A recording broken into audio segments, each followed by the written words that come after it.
નમસ્કાર, આમ જોઈ રહ્યા છો નેશન પ્લસ ન્યૂઝ. હું છું આપની સાથે હેતલ ભગત. અમરેલીના વડિયાના ઢુંડિયા પીપળિયા ગામે વૃદ્ધ ખેડૂત દંપતીના મોતને મામલે વિસાવદરના ધારાસભ્ય ગોપાલ ઇટાલિયા ઢુંડિયા પીપળિયા ગામે પહોંચ્યા છે અને પરિવારજનોને સાંત્વના પાઠવી છે. અમરેલી જિલ્લાના વડિયાના ઢુંડિયા પીપળિયા ગામે વૃદ્ધ ખેડૂત દંપતીના મોતને મામલે વિસાવદરના ધારાસભ્ય ગોપાલ ઇટાલિયા ઢુંડિયા પીપળિયા ગામે પહોંચ્યા છે અને પરિવારજનોને સાંત્વના પાઠવી છે.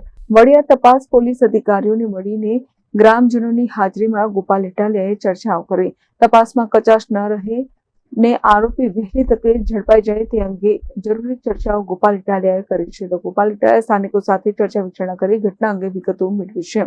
જે અંગે આ થયેલ હત્યા એ સરકારી તંત્રની હત્યા છે, કાયદો વ્યવસ્થાની હત્યા છે તેમ ગોપાલ ઇટાલિયાએ જણાવ્યું છે. તો વર્ષો પહેલા યુપી બિહારમાં થતું તે હવે ઘર આંગણે થાય છે તે બહુ ગંભીર બાબત છે તેમ પણ તેમણે જણાવ્યું છે. તો આ સમગ્ર ઘટનાને પ્રકરણમાં ગ્રામજનો આક્રોશમાં આવ્યા છે, જે અંતર્ગત ગ્રામજનોમાં ભયનો માહોલ સર્જાવા પામ્યો છે. ઢુંડિયા પીપળિયા ગામે જે ક્રૂર અને ઘાતકી ડબલ મર્ડર હત્યાનો બનાવ બન્યો છે એ બાબતે આજે મેં પીડિત પરિવારની મુલાકાત લઈ મૃતકોને શ્રદ્ધાંજલિ પાઠવી, ગામજનો સાથે સંવાદ કર્યો અને આ ઘટના બાબતે અને આની પહેલા પણ ગામજનોનો કોઈ પ્રશ્ન હોય, ગામજનોની કોઈ ચર્ચા હોય એ બાબતે મેં વિશાળ સંખ્યામાં ઉપસ્થિત લોકો સાથે વાતચીત કરતા ગામના લોકોએ મને જે કંઈ પણ જણાવ્યું એ બાબત અંગે મેં અહીંયા હાજર પોલીસ અધિકારી શ્રી સાથે પણ વાતચીત કરી.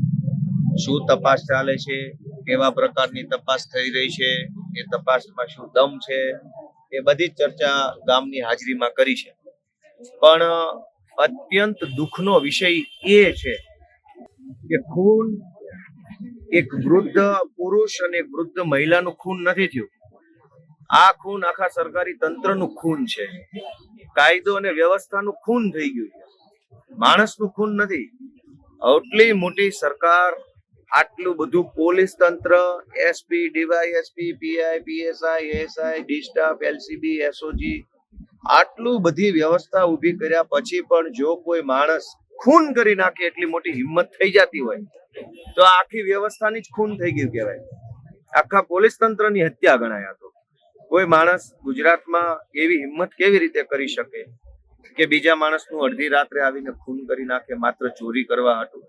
એટલે આ બહુ ગંભીર બાબત છે. કાયદો અને વ્યવસ્થા મતલબ હવે આમાં બિહારની ચર્ચા જ ક્યાં કરવાની રહી? વર્ષો પહેલા એવું કહેવાતું કે યુપી બિહારમાં આવું થાય છે, તેવું થાય છે. હવે આપણને બિહાર અહીંયા ઘર આંગણે બતાવતા હોય એવું લાગે છે. આ તો ખોટી વસ્તુ છે. આ બાબતે ગામજનોની અંદર ખૂબ જ આક્રોશ છે. લોકો ભયમાં છે કે એક ઘરે ઘટના બની છે, કાલે બીજા ઘરે બનશે. આ તો ડર ફેલાઈ ગયો. તો ડરના માહોલમાં જીવવું કેમ, કામે કેમ જવું? નાના બાળકો હોય, દીકરા દીકરીઓ હોય, વડીલો હોય, એ બધા લોકોમાં અંદર એક આક્રોશ અને ભય છે. પોલીસને મેં ગામ વતી એક વિનંતી કરી છે, રજૂઆત કરી છે કે ભાઈ તાત્કાલિક વહેલી તકે આનો જે કાંઈ પણ આરોપીઓ હોય એને વહેલી તકે પકડવામાં આવે અને એ આરોપીઓની પાછળ કોઈ પોલીસ અધિકારી, કોઈ નેતા કે કોઈ માથાભારે માણસો છે કે કેમ એની પણ તપાસ થવી જોઈએ. આ બાબત અંગે આજે ગામમાં ચર્ચા થઈ છે. Dharmesh Mehta, nation plus news, Rajula.